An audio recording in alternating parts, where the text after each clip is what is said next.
Alors, je voudrais passer la parole à Alexandre Borde. Alexandre, vous êtes président de Cibola Partners. Est-ce que vous nous entendez? Oui, absolument. Vous Voilà. m'entendez également? Parfait. Alexandre, juste nous indiquer dans votre quotidien, vous êtes également donc président de cette entreprise qui intervient dans bien des pays du monde pour peut-être aider à tenir cette trajectoire de neutralité carbone.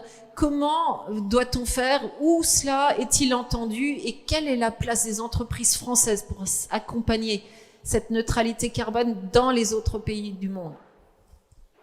Oui, alors effectivement, notre terrain de jeu, ce sont les pays du Sud, hein, les pays émergents, les pays en développement. Je voudrais d'abord remercier, dire que je suis heureux de témoigner aujourd'hui, remercier la Société d'encouragement de l'industrie et Sidiane de son invitation, d'autant plus qu'en 2015, pendant la COP 21, on avait organisé des événements avec des délégations africaines dans les locaux de l'Hôtel de l'Industrie où vous vous trouvez actuellement. Je suis désolé de ne pas pouvoir y être aujourd'hui, mais à l'époque, on avait eu des témoignages de délégations africaines concernant les défis qu'ils avaient à gérer au quotidien dans leur pays, aussi bien pour développer le secteur de l'énergie de façon bas carbonée et puis pour s'adapter au changement climatique. Alors, moi, je vais témoigner sur ce qui se passe 5 ans après. On continue aujourd'hui à accompagner les entreprises, les pays émergents également, les gouvernements, les bailleurs de fonds. Donc, c'est notre terrain de jeu. Alors, c'est aussi bien l'Afrique, mais aussi l'Asie. On a des bureaux depuis plus de 10 ans en Chine et puis des petits États insulaires dans le Pacifique. Donc, voilà, le spectre est assez large. Et ce que je souhaiterais, c'est effectivement vous dire où on en est d'abord dans la mise en œuvre de l'accord de Paris, aujourd'hui, 5 ans après, dans ces pays-là.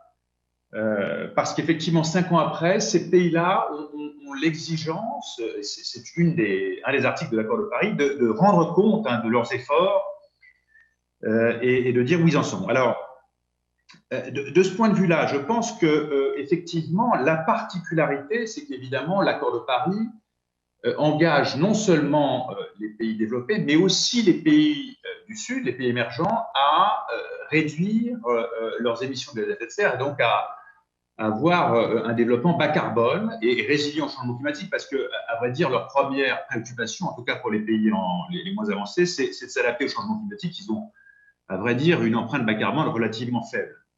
Et donc, on les accompagne au quotidien pour effectivement mettre en œuvre cet accord de Paris depuis 5 ans. Alors, je voudrais juste ajouter que la société dont je suis l'associé, que j'ai cofondée avec d'autres associés, c'est Cibola Partners, et pour vous donner l'idée, pour vous donner effectivement une idée de notre positionnement, est la seule entreprise française de conseil à être accréditée auprès du Fonds vert pour le climat. Le Fonds vert pour le climat, c'est ce fonds qui a été créé, qui est doté de 20 milliards de dollars et qui est le principal instrument financier aujourd'hui. Il y en a beaucoup d'autres, mais c'est le plus gros pour mettre en œuvre l'accord de Paris. Il est doté de plus de 20 milliards, 23 milliards de dollars aujourd'hui.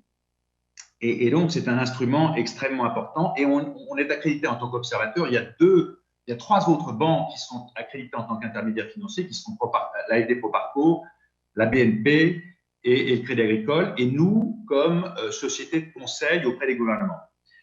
Alors, mon témoignage, il porte effectivement sur ces aspects-là. On en a déjà beaucoup parlé précédemment, mais c'est notre quotidien. C'est notre quotidien à la fois d'aider les pays à mettre en œuvre leur stratégie climat, leur mise en œuvre de l'accord de Paris, et de trouver des financements pour atteindre leurs objectifs.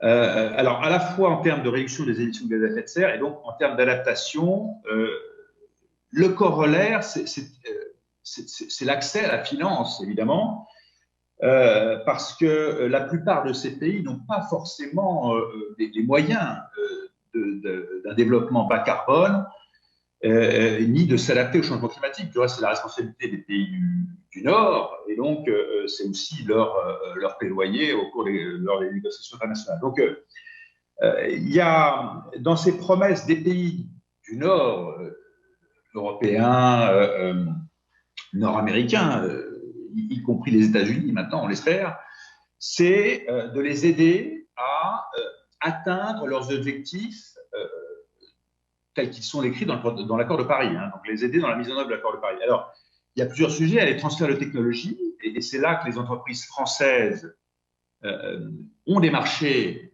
à développer, ou des nouveaux marchés, ou des marchés en expansion. Il y a évidemment la question du renforcement des capacités. Nous, au quotidien, on est là pour appuyer les ministères de ces différents pays.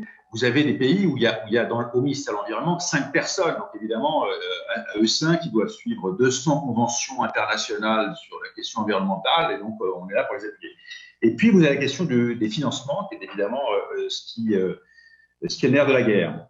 Donc voilà les différents triptyques, hein, le triptyque et les différents sujets sur lesquels on intervient. Alors, aujourd'hui, hein, on est 5 ans après la COP21.